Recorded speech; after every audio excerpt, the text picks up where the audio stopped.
15व्या पुणे आंतरराष्ट्रीय चित्रपट महोत्सवात प्रसिद्ध बंगाली अभिनेत्री अपर्णा सेन आणि ज्येष्ठ अभिनेत्री सीमा देव यांना जीवन गौरव पुरस्कार प्रदान करण्यात येणार आहे। संगीत क्षेत्रातील अतुलनीय कामगिरीबद्दल प्रख्यात तबला वादक उस्ताद झाकीर हुसेन यांना SD बर्मन आंतरराष्ट्रीय क्रिएटिव्ह अवॉर्ड जाहीर झालाय।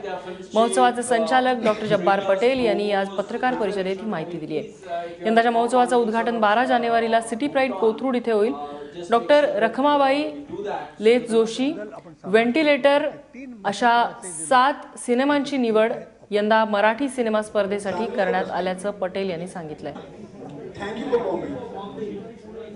सिनेमातल्या योगदानाबद्दल आपण सन्मान करतो। त्यातले 3 महत्त्वाचे जे लोक आहेत त्यापैकी एक आहेत अपर्णा सेन, अतिशय सुप्रसिद्ध दिग्दर्शिका बेंगॉलची, आणि आपल्या महाराष्ट्रातल्या सीमा देव यांना अभिनयाबद्दल त्यांनी जे योगदान दिलं त्याबद्दल, आणि सुप्रसिद्ध जगप्रसिद्ध तबलापटू झाकीर हुसेन यांना त्यांच्या संगीताच्या योगदानाबद्दल आपण सन्मानित करणार आहोत।